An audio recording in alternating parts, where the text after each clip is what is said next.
Hello hi welcome नमस्ते। मेरा नाम ऋतिक और आज हम फिर से बात करने वाले हैं एक और इंटरेस्टिंग कंसेप्ट के ऊपर। तो ये वीडियो उन बच्चों के लिए मोस्ट इंपोर्टेंट होने वाली है जिनके पास सब्जेक्ट है बिजनेस स्टैटिस्टिक्स। तो वीडियो शुरू करते हैं आज की वीडियो, जहां पे हम ये समझेंगे कि मीन को हम किन किन मेथड से कैलकुलेट कर सकते हैं, यानी कि assume mean method, direct method, ठीक है, और हमारा स्टेप डेविएशन मेथड। इन तीनों मेथड के हम प्रैक्टिस क्वेश्चन करने वाले हैं, जहां पे हम इन तीनों मेथड के ऊपर बात करेंगे। तो शुरू करते हैं आज की वीडियो। और भाई अगर वीडियो पसंद आए तो वीडियो को लाइक करना मत जाना और चैनल को सब्सक्राइब भी कर देना ऐसी वीडियोस के लिए। और इस कंप्लीट सीरीज के नोट्स प्रिपेयर हो चुके हैं जिनमें सारे थ्योरी वाले कंसेप्ट भी हैं, प्रैक्टिकल क्वेश्चंस भी हैं, प्रीवियस ईयर क्वेश्चन पेपर भी है, ठीक है। तो जिनको भी नोट्स परचेज करने हैं वो इस नंबर से नोट्स ले सकता है 9667836336। ठीक है, और आते हैं आज के कंसेप्ट पे जहां पे हम बात करेंगे। ये क्वेश्चन लिखा हुआ है, देखो आप समझते हैं कि हम क्या बोलते हैं क्लास इंटरवल, और ये क्या हमारे पास डिफरेंट फ्रीक्वेंसीज। हमें निकालना है अर्थमेटिक मीन, वो भी तीन मेथड से। अब बात तीन मेथड कौन कौन से बता चुका हूं, direct method, assume mean method जिसको हम क्या बोल देते हैं कई बार, ठीक है, हमारा शॉर्टकट मेथड, और तीसरा मेथड हमारा स्टेप डेविएशन जिसको हम बोलते हैं कोडिंग मेथड। तो ये तीनों कॉन्सेप्ट हमने सीखे थे पहली बार 10th क्लास के अंदर, है ना, उतने पहले। उसको शुरू करते हैं। देखो यहाँ पे हमारे पास सी आई है, फिर हमारे पास क्या है एफ आई है। सबसे पहले क्या निकालना होता है हमें एक्स आई।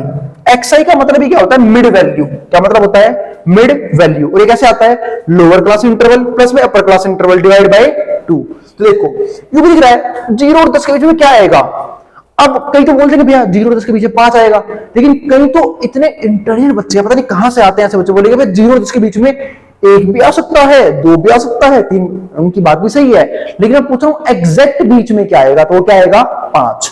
और अगर पता ना लगे ना तो बता चुका हूं इजी तरीका क्या है कि लोअर क्लास इंटरवल प्लस में upper class interval divide by 2, यानी कि 10/2 हमारा कितना आंसर बनेगा यहाँ पे 5। बस यहां पर देखो तो 0 + 2 0 + 10 वो निकाल चुका हूं, 10/2 5 आ गया एक्स आई। इस वाले केस में 10 और 20 के बीच में दिख रहा है 15 आएगा। कैसे पता लगा, 10 और 20 को ऐड किया, 10 + 20 कितने हो गए 30, 30 डिवाइड बाय 2 कितना हो गया हमारा 15। यहाँ पे कितना आ गया हमारा 15। ऐसे ही 20 और 30 के बीच में क्या आएगा 25। जिनको नहीं समझ में आ रहा 20 + 30 को ऐड करो 50 आएगा, डिवाइड बाय 2 कर दो 25 आंसर आ गया। तो हमारा कितना बन जाएगा 25। ऐसे ही 30 और 40 के बीच में तो 35 आएगा, 30 + 40 70 डिवाइड बाय 2 35 आंसर आ गया। ऐसे ही 40 50 40 प्लस 50 कितना हो गया 90, 90 डिवाइड बाय 2 कितना हो गया हमारा 45। और ऐसे ही 50 + 8 कितना हो गया 110 डिवाइड बाय 2 कितना हो गया हमारा 55। तो ये हमारे पास आ चुकी हैं सारी की सारी मिड वैल्यू। चलो ये काम तो हो गया। तो क्वेश्चन हमारे से शुरू होता है। देखो अगर हो सकता है क्वेश्चन में डायरेक्टली में एफ आई दे और एक्स आई दे तो जरूरत नहीं है, फिर तुम सीधा इसके आगे वाले स्टेप्स के ऊपर बात करेंगे। लेकिन अगर क्लास इंटरवल है तो मुझे एक्स आई निकालना ही निकालना पड़ेगा, बिना एक्स आई ये काम नहीं चलेगा। आई बात समझ में। चलो फिर अब आगे देखते हैं यहाँ पे कैसे करेंगे हम इसे। तो अब मैं यहां से क्या निकालूंगा पहले आपको हम निकालेंगे F I X I. F I X I मैं बात कर रहा हूं डायरेक्ट मेथड की, जहां पे इसका यूज होता है। कैसे यूज होता है बताऊंगा फॉर्मूले के अंदर। तो पहले निकालते हैं एफ आई एक्स आई। तो बात है एफ आई एक्स आई कैसे कैलकुलेट होगा। एफ आई एक्स आई का मतलब होता है फ्रीक्वेंसी की एक्स आई से मल्टीप्लाई।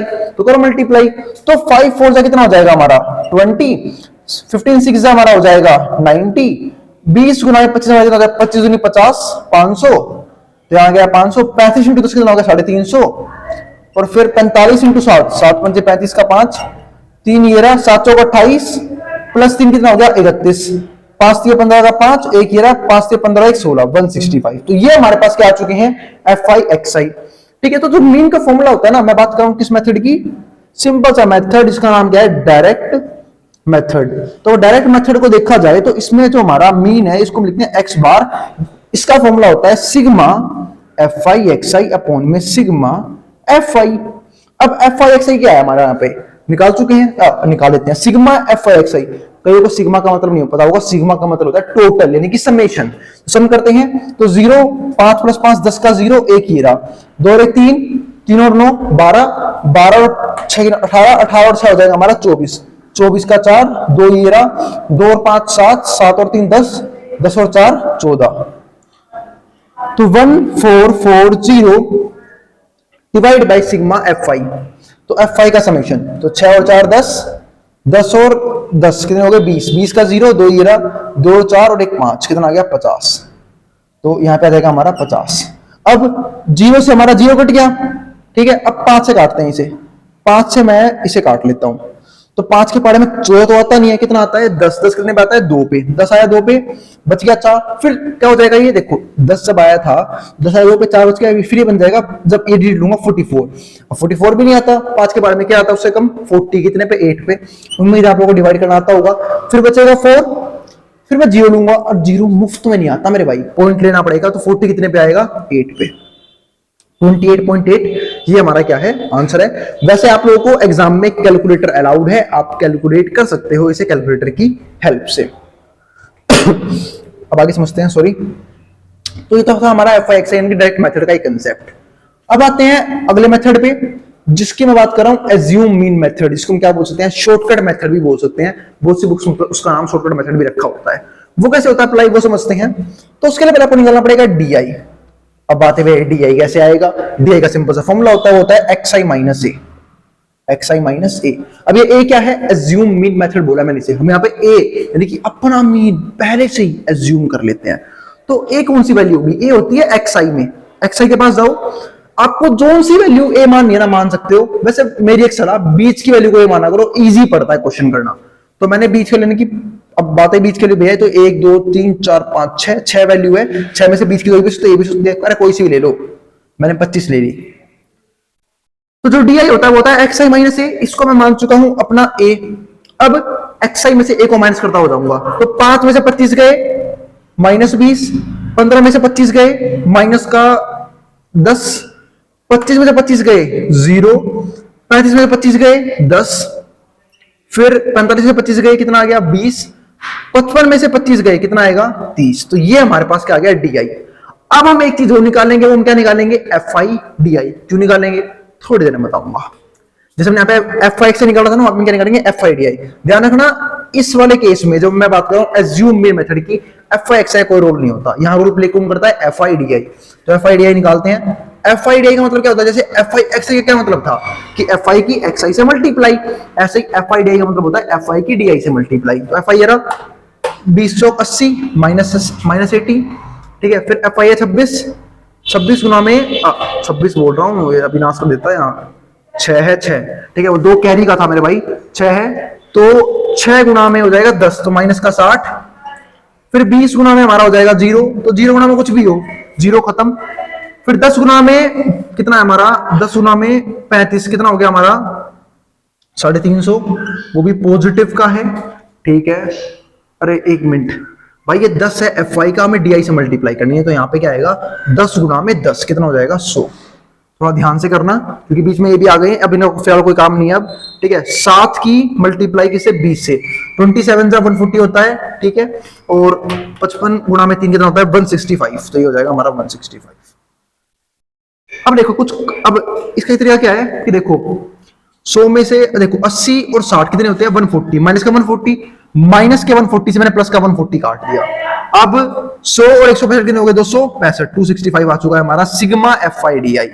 तो बात है क्या भैया, हमें सिग्मा FIDI निकालना था, बिल्कुल निकालना था, क्योंकि शॉर्टकट मेथड के हिसाब से जो हमारा x बार होता है उसका फॉर्मूला होता है a प्लस में सिग्मा FIDI अपॉन में सिग्मा FI, ठीक है। अब a कितना है, अगर a की बात तो देखिए हमारा कितना है 25 है, सिग्मा FIDI कितना है 265, सिग्मा FI कितना है हमारा 50, तो 50 हो जाएगा हमारा यहाँ पे। अब 25 यूं का यूं इसे काट लो, 5 से काट रहा हूं, 5 के बारे में 26 तो आएगा नहीं, 25 आएगा 5 पे, 1 रहेगा 15 आएगा 3 पे, 53 बटे में 10। अब बटे में 10 कब आया हुआ, जब ऊपर पॉइंट के बाद एक डिजिट होगी, तो क्या आंसर होगा 5.3। जब ऐड करूंगा यहाँ पे मैं, तो ये बनेगा हमारा, ठीक है। अरे ऐसा लग रहा है कहीं ना कहीं पे तो गड़बड़ हुई है, 30.3, तो ये हमारा आएगा, ठीक है। अब ये गड़बड़ क्यों नहीं है, क्योंकि भाई आंसर मिसमैच हो रहा है, आंसर हमारा मिसमैच हो रहा है। अरे एक बार हम चेक करना पड़ेगा कि गलती हुई कहां पे है। चलो अब थोड़ा सा ध्यान दे, यहाँ पे गलती हुई किस जगह पे है। देखो यहाँ पे 3 की मैंने 55 से मल्टीप्लाई करके 165 लिख दिया, लेकिन 3 के मैं 30 से करनी थी, तो यहाँ पे 90 कर लेना भाई। यहाँ पे जब 90 होगा तो इससे तो हमारा कट चुका है, 100 और 9 190 आएगा यहाँ पे कितना आएगा 190, और जब यहाँ पे 190 आया तो सिग्मा FIDI यहाँ पे भी क्या हो जाएगा 190। तो भाई यही कह रहा था ना मैं, गलती नहीं होनी चाहिए। देखो यहाँ पे मीन कुछ हो रहा था, पर ये मीन बिल्कुल सही है, इसमें कोई दिक्कत नहीं है। यहाँ दिक्कत थी तो 190, 5 से काटते हैं इसे, तो 5 से काटूंगा तो भाई ये कटेगा हमारा 15 आएगा 3 पे, 15 3 पे, तो अब लगेगा हमारा 4, ठीक है 4 आएगा, 40 आएगा 8 पे, तो 38 आएगा। यहाँ पे 38 आ गया। अब नीचे एक के बाद जीरो कब होगी, जब पॉइंट के बाद एक डिजिट होगी, तो क्या आंसर आएगा यहाँ पे 3.8। तो 25 प्लस में 3.8 कितना हो गया हमारा 28.8, एग्जैक्ट आंसर। देख रहे हो, बिल्कुल सही, गलत हो ही नहीं सकता। वो बस एक छोटी सी बात मैं देख ही रहा था कि इसकी कहीं से गुना कर दूं मैं, वो एक बार और बिछड़ गया था ना बीच में मैं, पर ठीक है, ठीक कर लेना, पर ध्यान से करना भाई क्वेश्चन ये वाला, ठीक है। तो ये हो गया हमारा यहाँ पे, क्योंकि छोटी सी गलती माफ नहीं होगी इस जगह पे। अब ये हो गया। अब हम समझते हैं हमारा आखिरी मेथड, जिसको क्या बोलते हैं स्टेप डेविएशन, तो उसको करने की कोशिश करते हैं। तो चलो उस पर आते हैं, स्टेप डेविएशन मेथड, ठीक है। तो स्टेप डेविएशन मेथड का मतलब क्या होता है वो समझने की कोशिश करते हैं। तो सुनो, ये कितना काम हो गया ना। अब यहाँ पे हमारा जैसे इस वाले केस में यहाँ पे एक स्टेप और बढ़ गया था, पर ये निकालने की जरूरत नहीं थी इस वाले केस में, फिर डायरेक्टली ये निकालते, मतलब यहां तक स्टेप, फिर डायरेक्टली ये वाला स्टेप, फिर ये वाला स्टेप, ठीक है। अब मैं निकाल रहा हूं स्टेप डेविएशन। अब उसमें क्या करना होता है, मैं निकाल रहा होता है यूआई। अब बात है ये यूआई क्या होता है, यूआई होता है हमारा डी अपॉन में एच, डी अपॉन में एच, ठीक है। तो डी अपॉन एच का मतलब क्या है, डी हम पहले निकाल चुके हैं अपना, ठीक है, और उसको क्या कर देंगे एच से डिवाइड। बात है भैया एच क्या होता है, देखो एच होता है इनके बीच का गैप, जैसे यहाँ पे इसके और इसके बीच का गैप कितना है 10 है, फिर 10 है, फिर 10 है, 10 है, 10 है, 10 है, मतलब गैप क्या है 10 है, सिंपल सी बात है। तो हर एक नंबर को हम क्या कर देंगे 10 से डिवाइड कर देंगे, ठीक है। तो अब कई जने भी बोलेंगे भैया जरूरी थोड़ी ना हर क्लास इंटरवल में गैप सेम मिले, तो मेरे भाई जो मिनिमम गैप हो ना वो हम ले लेंगे एच की जगह, ठीक है। मान लेता हूं अगर मान लो यहाँ पे गैप होता 10 का, यहाँ पे होता 8 का, यहाँ पे होता 4 का, यहाँ पे 2 का, तो 2 हमारा मिनिमम गैप है, वो तुम एच से ले लेना, ठीक है। अगर गैप अलग अलग है तो यूआई का डीआई अपॉन एच हो सकता है, या फिर मैं यूआई को ये बोल सकता हूं कि यूआई अगर डायरेक्टली निकालना है बिना डीआई निकाल ले तो इसका फॉर्मूला क्या हो जाएगा, फिर डीआई की जगह आपको ये भी निकालना पड़ेगा, एक्सआई माइनस में ए अपॉन में एच, ठीक है। पर ऐसे करना ये ज्यादा बेटर है कि पहले डीआई निकालो, फिर एफआई किसी काम का नहीं है, क्योंकि फिर हमें क्या निकालना पड़ेगा डायरेक्टली यूआई। तो यूआई निकाल रहा हूं डीआई अपॉन एच, तो एच हमारा कितना है इस केस में, गैप कितना था 10 का, तो माइनस 20 बटे 10 कितना आएगा -2, माइनस 10 बटे में 10 माइनस का 1, 0 बटे में 10 0, क्योंकि 0 अपॉन में एनीथिंग 0 ही होता है, 10 अपॉन में 10 1, 20 अपॉन में 10 2, 30 अपॉन में 10 3, तो ये आ गया हमारा यूआई। अब मैं फाइनली क्या निकालूंगा, एफ आई यूआई। तो हम निकालते हैं एफ आई यूआई, और एफ आई यूआई का मतलब क्या होता है, एफ आई की यूआई से मल्टीप्लाई। अब फिर ध्यान से करना, मतलब अब हमारा इस मेथड के लिए एफ आई डी आई किसी काम का नहीं बचा, एफ आई एक्स आई किसी काम का नहीं बचा, हम क्या निकालेंगे सीधा एफ आई।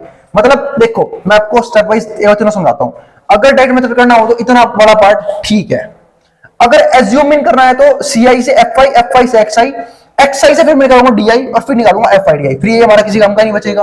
और अगर वो वाला मेथड अप्लाई कर रहे हो, यानी कौन सा, स्टेप डेविएशन, एज्यूम इन छोड़ के क्या कर रहे हो, स्टेप डेविएशन, तो हमारा डीआई काम का होगा, ये किसी काम का नहीं, ये किसी काम का नहीं, ठीक है। फिर डायरेक्ट डीआई का क्या निकालूंगा यूआई, और यूआई के बाद क्या निकालूंगा एफ आई यूआई। अब एफ आई यूआई निकालता हूं तो वो कैसे आता है, वो हम निकालेंगे एफ आई की वाई से मल्टीप्लाई करके, यूआई बोले तो 4 इंटू -2 माइनस का 8, 6 इंटू -1 माइनस का 6, 20 इंटू 0 खत्म, 0 हो गया, ठीक है। 10 इंटू 1 10, 7 इंटू में 2 14, और 3 इंटू में 3 कितना हो गया हमारा 9। अब सम कर लो इसका, 8 छोड़ 6 14, इससे हमारा 14 खत्म हो गया, 10 और 19, 19 बच गया हमारा यहाँ पे, 19 बच गया। अब इसका जो फॉर्मूला होता है ना स्टेप डेविएशन से, वो फॉर्मूला होता है मीन निकालने का, ये एक्स बार, जैसे यहाँ पे ये था एज्यूम मीन में, डायरेक्ट में हमारे पास ये था फॉर्मूला, ठीक है। और एज्यूम मीन में क्या होता है, एक्स बार बराबर है ए प्लस में sigma F I U I upon में sigma F I multiply by H. ए हमारे पास कितना है, ए हम निकाल चुके हैं अपना, ए कितना निकाला था मैं इस क्वेश्चन में, ए था हमारा 25, सिग्मा एफ आई वाई 19, और सिग्मा एफ आई कितना हमारे पास वो है 50, और एच हमारा कितना है 10। ये देखो आपको दिख रहा है कि कुछ कुछ केस वैसे ही बन गया, यहाँ पे 190/50 आया था, यहाँ भी वही आ गया 190/50। अगर मैं इसकी और इसकी मल्टीप्लाई कर लेता हूं तो इसका मतलब उसने मैं यहाँ पे 10 से डिवाइड करवाया, यहाँ वाले 10 से मल्टीप्लाई करवा दिया, तो ध्यान रखना जो एच यहाँ पे लोगे ना वही एच यहाँ भी आएगा, ठीक है, तो ध्यान रखने से होता, गलती मत करना यहाँ पे। तो 0 0 खत्म हो गया। अब 5 19 काटो, 15 आएगा 3 पे, 4 बच गया, पॉइंट लूंगा, पॉइंट मुफ्त में आता है, बीच में आएगा पॉइंट, सॉरी 0 आता है, 0 मुफ्त में नहीं आता, 0 बजाय क्या आएगा पॉइंट। ठीक है, तो हमारा क्या बचेगा 4, 40 40 आएगा कितने पे 8 पे, 5 के पाले में 3.8 आ गया। और वैसे आप लोगों के पास कैलकुलेटर अलाउड है तो आराम से कर सकते हो तुरंत फटाफट। तो 25 प्लस में 3.8 कितना हो जाएगा हमारे पास 28.8। ठीक है, बस मैं जल्दी से प्रेफर नहीं करता कि कैलकुलेटर यूज करना जब तक बड़ी कैलकुलेशन ना हो। तो 28.8, तो तीनों में हमारा आंसर क्या आया 28.8, 28.8 और 28.8, 100% करेक्ट हमारा आंसर। ठीक है, तीनों मेथड हमने समझ लिए। इसी एक कंप्लीट वीडियो में हमने मीन के लिए डायरेक्ट मेथड भी समझा, स्टेप डेविएशन भी समझा और एज्यूम मीन मेथड भी समझा। उम्मीद आपको वीडियो जरूर पसंद आई होगी, और अगर भाई वीडियो पसंद आई हो तो वीडियो को लाइक करना मत जाना। ठीक है, और चैनल को सब्सक्राइब करना भी मत भूलना। मिलेंगे अगली वीडियो में, जिसको जो उतार रहा हूं उतार सकता मैं बोर्ड के सामने से।